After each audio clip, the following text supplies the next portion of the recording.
Hello students, मैं अरविंद गुप्ता स्वागत करता हूं आपका इस वीडियो में, जिसमें आज हम लोग पढ़ने वाले हैं क्लास 12th मैथ, जिसमें हम लोग पढ़ रहे हैं संबंध एवं फलन के कुछ इम्पोर्टेंट क्वेश्चन।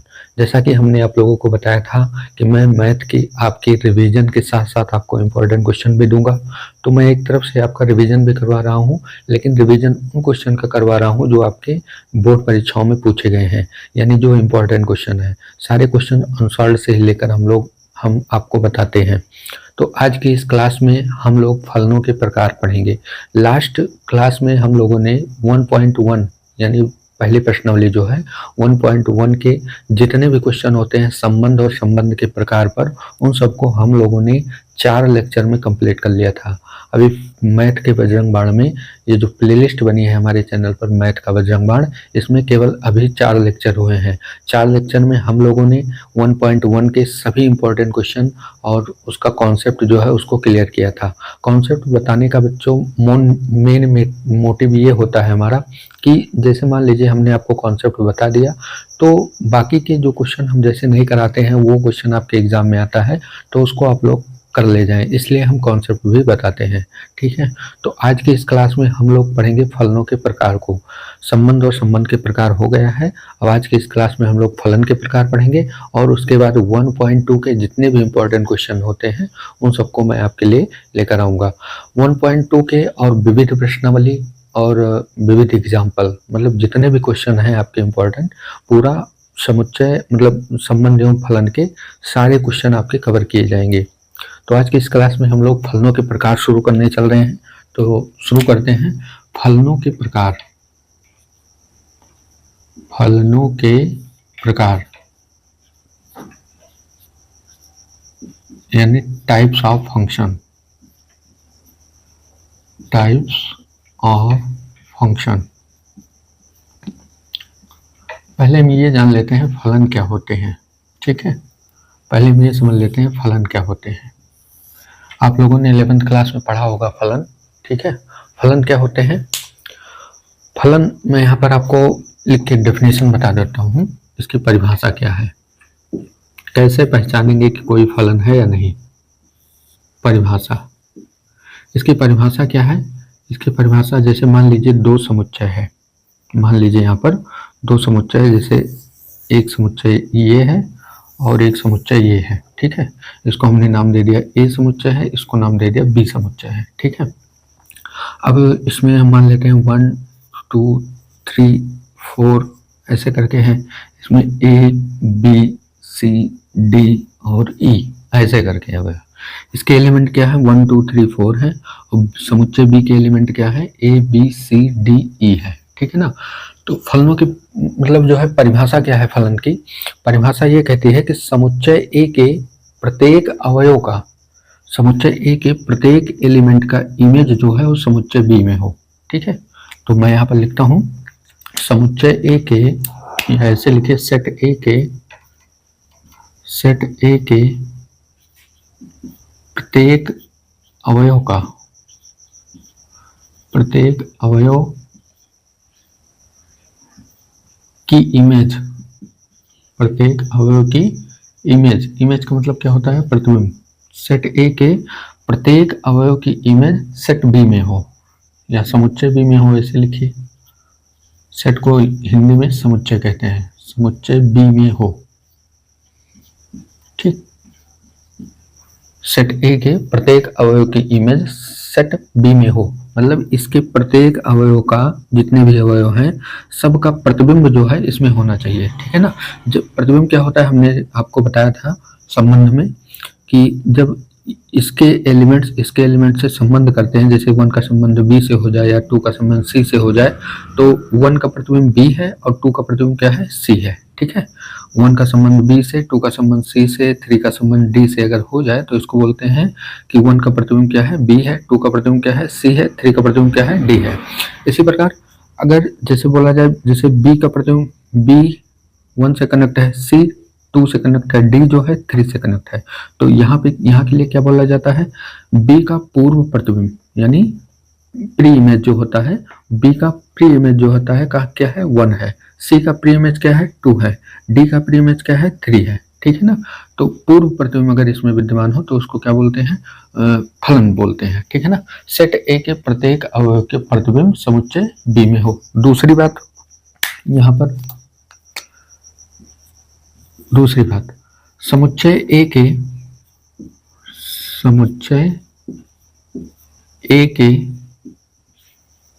प्रत्येक अवयव का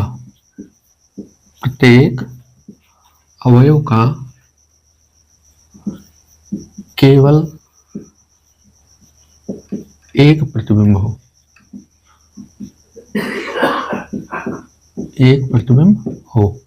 ठीक है।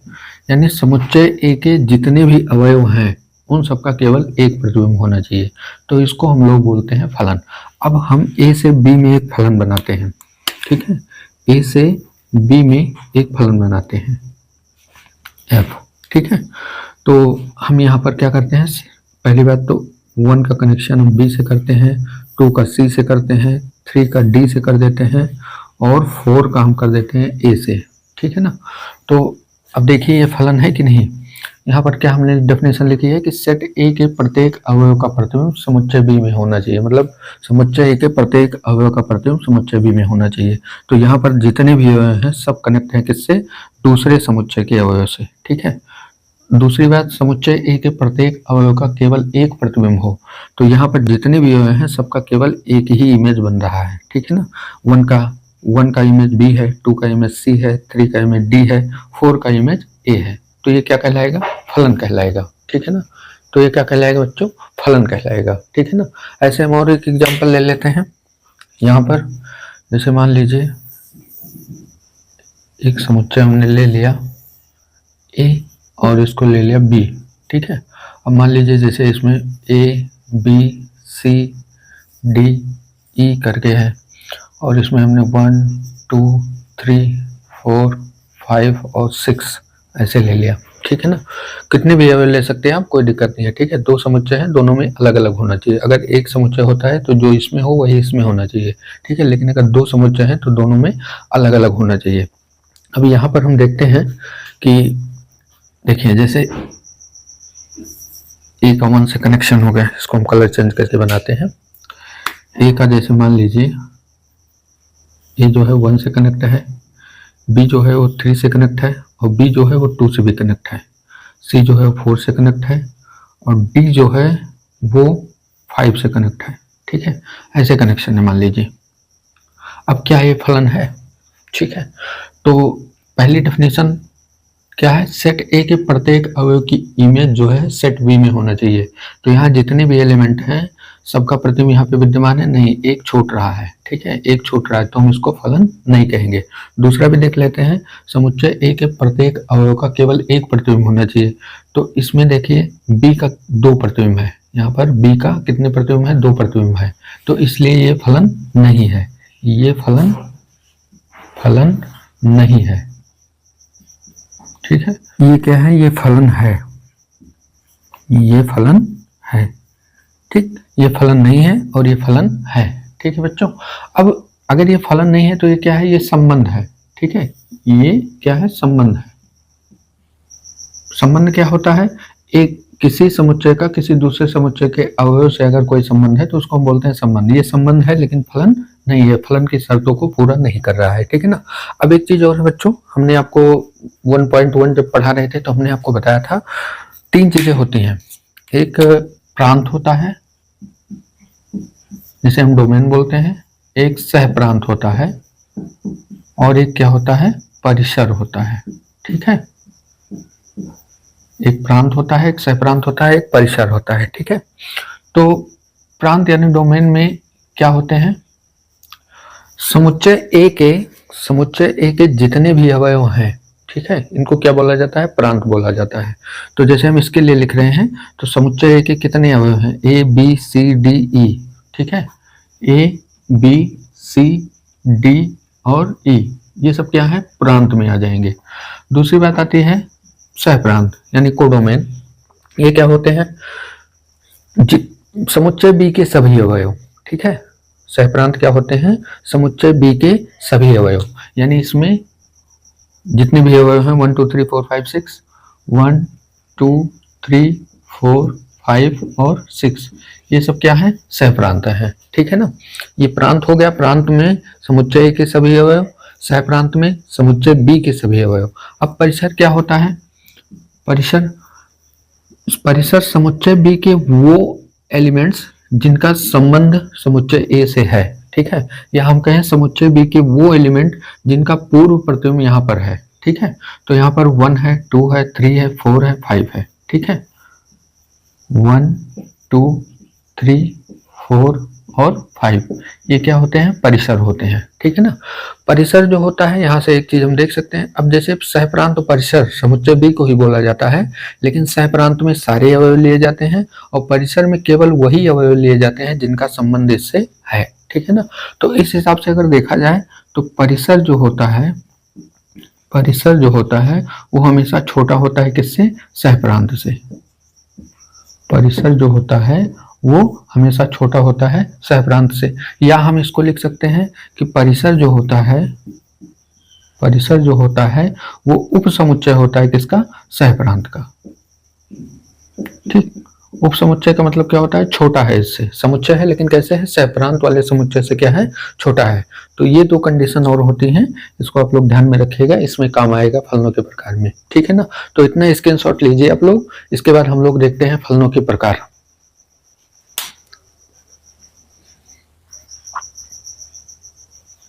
चलिए देखते हैं बच्चों अब फलनों के प्रकार। फलनों के प्रकार में फलन कितने प्रकार के होते हैं? तो यहाँ पर हम लिखते हैं पहला जो फलन होता है वो होता है एकैकी फलन।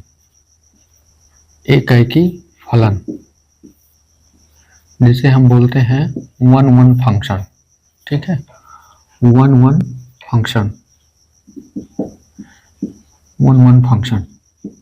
ये एकैकी फलन क्या होते हैं? मैं यहाँ पे डेफिनेशन भी लिख दे रहा हूँ। जैसे यहाँ पे पहले मैं एग्जांपल से आपको समझाता हूँ एकैकी फलन क्या होते हैं। पर एक समुच्चय ले लेते हैं A और यहाँ पर एक समुच्चय ले लेते हैं B। ठीक है, तो इसमें हम मान लेते हैं 1, 2, 3, 4 है। इसमें A, B, C और D है। ठीक, हम मान लेते हैं। तो अब जैसे देखिए 1 का कनेक्शन B से है, 2 का कनेक्शन A से है, 3 जो है वो C से कनेक्ट है और 4 जो है वो D से कनेक्ट है। ठीक है ना, इस प्रकार से है। तो इसको क्या बोला जाएगा? एकैकी फलन कहा जाएगा। ठीक है, क्या कहा जाएगा? 1-1 फंक्शन कहा जाएगा, एकैकी फलन। एकैकी फलन क्या होता है कि ये जो सहप्रांत हैं, सहप्रांत के जितने भी अवयव हैं, सहप्रांत के प्रत्येक अवयव का केवल एक ही पूर्व प्रतिबिंब होना चाहिए। जैसे A का पूर्व प्रतिबिंब क्या है? 2 है, B का पूर्व प्रतिबिंब क्या है? 1 है, C का पूर्व प्रतिबिंब क्या है? 3 है, D का पूर्व प्रतिबिंब क्या है? 4 है। तो इसको हम क्या बोलेंगे? एकैकी फलन कहा जाएगा। ये जो फंक्शन है ये कैसा फंक्शन है? एकैकी फंक्शन है। तो यहाँ पर हम डेफिनेशन लिखेंगे। यहाँ डेफिनेशन क्या है? सहप्रांत के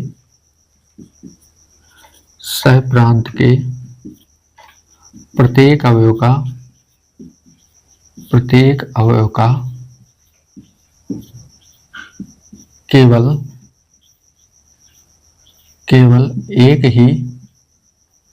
केवल एक ही पूर्व प्रतिबिंब हो। ठीक, पूर्व प्रतिबिंब हो तो इसको क्या बोला जाएगा? एकैकी फलन कहा जाएगा। ठीक है ना, 1-1 फंक्शन। जैसा कि इंग्लिश में क्या है? 1-1 मतलब एक का एक से, 1-1 एक का एक से संबंध हो तो उसको हम क्या बोलते हैं? एकैकी फलन कहा जाता है। ठीक है ना, समझ में आया इतना? अब देखते हैं बहुएकी फलन। ठीक है, बहुएकी क्या होते हैं? दूसरा यहाँ पर लिखते हैं बहुएकी। दूसरा फंक्शन क्या है? यहाँ पे लिख देते हैं दूसरा बहुएकी फलन। इसको बोलते हैं मैनी वन फंक्शन। ठीक, इसको बोलते हैं मैनी वन फंक्शन। इसको एग्जांपल लेते हैं, एग्जांपल से डेफिनेशन बताते हैं आपको। जैसे मान लीजिए हमारे पास यहाँ पर 2 समुच्चय है, एक समुच्चय ये है और एक समुच्चय ये है। ठीक है, इसको हमने नाम दे दिया A, इसको नाम दे दिया B। एक फंक्शन यहाँ से ये परिभाषित है। अब जैसे मान लीजिए यहाँ पर 1, 2, 3, 4, यहाँ पर A, B, सी डी ऐसे है, ठीक है। अब जो है यहाँ पर 1 का कनेक्शन ए से है, 2 का कनेक्शन बी से है, 3 का कनेक्शन सी से है और 3 का कनेक्शन किससे है, डी से है, ठीक है। 3 का कनेक्शन क्या है, डी से है। तो अब देखिए ये क्या हो गया, यहाँ पर इसका भी बना देते हैं, 4 का कनेक्शन बी से कर देते हैं, ठीक है। अब जो है ये देखिए यहाँ पर ये कैसा फंक्शन है, मैनी टू वन है, मतलब कई लोगों का, ये मतलब एक लोगों का कई लोगों से संबंध है, ठीक है। एक लोगों का कई लोगों से, यहाँ पर वन लिखे हैं, ओ यानी ई, वन, ठीक, समझ में आया बच्चों आप लोगों को। जब कई लोगों का जो है एक व्यक्तियों से संबंध हो जाए तो उसे बोलते हैं, जैसे देखिए यहाँ पर 2 एलिमेंट है, 2 और 4, 2 और 4 का संबंध किससे है, एक से है, बी से, ठीक। उसके बाद जो है यहाँ पर ये वाला नहीं रहेगा, ठीक है, इसको मिटा देते हैं, ये वाला नहीं रहेगा, ठीक है। ये हो गया, जैसे दो एलिमेंट है, समुच्चय के 2 एलिमेंट का केवल एक ही प्रतिबिंब है, ठीक। तो इसको बोलते हैं मैनी टू वन, मतलब 2 लोगों का केवल एक प्रतिबिंब है, तो इसको बोलते हैं क्या, बहुएकी फलन। इस प्रकार के जो फलन होंगे वो क्या होंगे, बहुएकी फलन होंगे। तो इसको हम लिख सकते हैं कि सहप्रांत के, यहाँ पर डेफिनेशन लिखेंगे, सहप्रांत के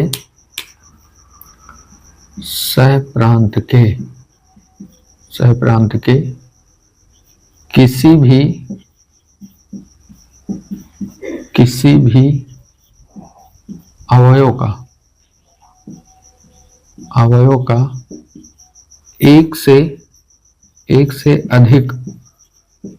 एक से अधिक पूर्व प्रतिबिंब हो तो क्या कहलाता है, बहुएकी फंक्शन कहलाता है, यानी बहुएकी फलन कहलाता है, ठीक है। सहप्रांत के किसी भी अवयव का, चाहे ये वाला हो चाहे ये वाला, कोई भी अवयव, किसी भी अवयव का एक से अधिक पूर्व प्रतिबिंब है, जैसे बी का 2 भी है, बी का 4 भी है, तो इसका मतलब बी के 2 एक से अधिक पूर्व प्रतिबिंब है यहाँ पर, तो इसको क्या बोलेंगे, बहुएकी फंक्शन बोलेंगे, ठीक है ना, बहुएकी फलन कहा जाएगा। तो इतना आप लोग स्क्रीनशॉट लीजिए, इसके बाद बाकी जो बचा है उसको हम लोग करते हैं।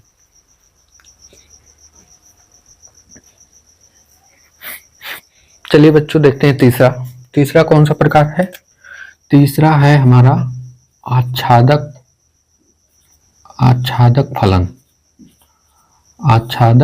फलन, इसको हम लोग कहते हैं इनटू फंक्शन।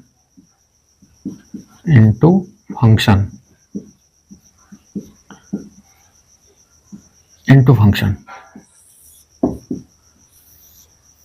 फंक्शन क्या होता है, तो इनटू फंक्शन यहाँ पर एग्जांपल हमने लिख दिया है, देखिए डेफिनेशन लिखते हैं पहले। तो इनटू फंक्शन क्या है, सहप्रांत के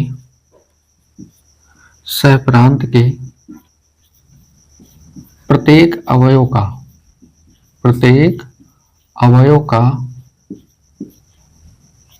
पूर्व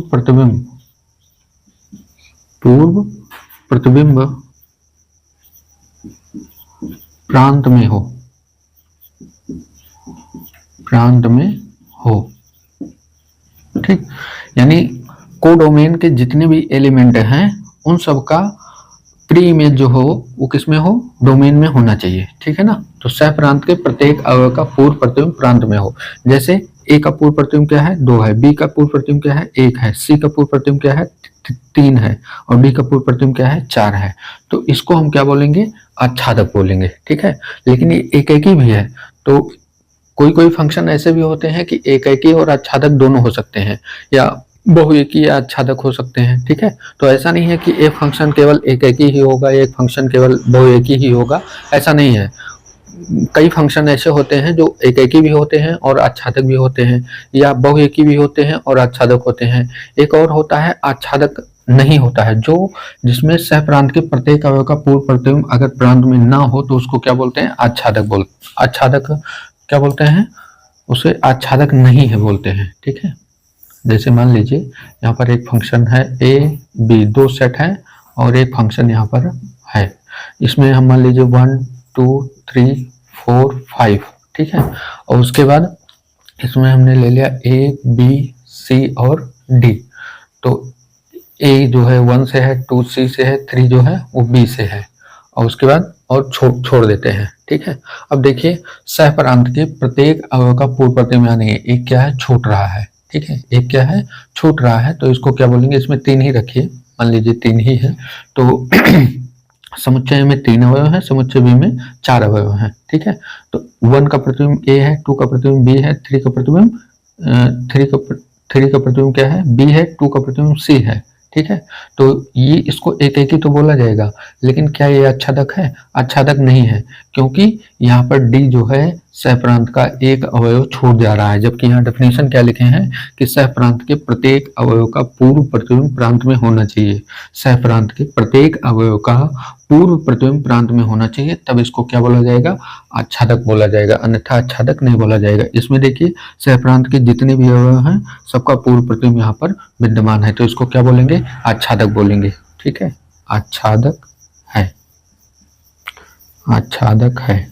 एकाकी भी है, या हम लिख सकते हैं एकाकी आच्छादक दोनों है। ठीक है, एकाकी आच्छादक दोनों है, लेकिन ये जो है ये एकाकी तो है लेकिन आच्छादक नहीं है। एकाकी है लेकिन एकाकी है, आच्छादक नहीं है। ठीक, आच्छादक नहीं है।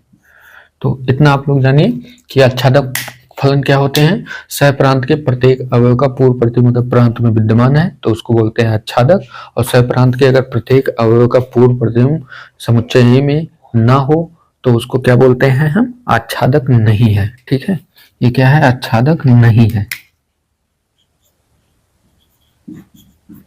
क्योंकि सह प्रांत का एक क्या हो रहा है? छूट जा रहा है। ठीक है ना, तो ये हो गया फलनों के प्रकार। ठीक है, बेसिकली अगर बच्चों देखा जाए तो जो आच्छादक नहीं होते हैं उनको क्या बोला जाता है? अंतरछेपी बोला जाता है। ठीक है, जो आच्छादक नहीं है उनको क्या बोला जाता है? चौथा। इस प्रकार से 4 प्रकार के फलन हो जाते हैं, लेकिन हमारी बुक में ये है नहीं, जो है आच्छादक नहीं है के नाम से है, अंतरछेपी कहीं नहीं लिखा गया है। ठीक है, इसको बोलते हैं अंतरछेपी, अंतरछेपी। ठीक है, इसको बोलते हैं onto function, onto function, onto function. Onto function में क्या आते हैं? जिसका जैसे यहाँ पर सह प्रांत का एक अवयव छूट गया तो इसको क्या बोलेंगे? आच्छादक नहीं है, या आच्छादक नहीं, या हम बोल रहे हैं अंतरछेपी। ठीक है, जो आच्छादक नहीं होते हैं वही क्या कहलाते हैं? अंतरछेपी। यहाँ पर लिख सकते हैं जो फलन आच्छादक नहीं है, आच्छादक नहीं है वे अंतरछेपी कहलाते हैं, वह अंतरछेपी फलन कहलाते हैं, फलन कहलाते हैं। ठीक है ना, तो इस प्रकार से 4 प्रकार के फलन हो गए। ठीक है, पहला हो गया एकाकी, दूसरा हो गया बहुएकी, और तीसरा हो गया हमारा आच्छादक, और चौथा हो गया अंतरछेपी। लेकिन ये जो है हमारे बुक में नहीं है, लेकिन बस आता है जो आच्छादक नहीं होते हैं उन्हीं को क्या बोला जाता है? अंतरछेपी बोला जाता है, ये इसका नाम है। ठीक है, तो आज की क्लास में हम लोगों ने क्या पढ़ा? फलनों के प्रकार।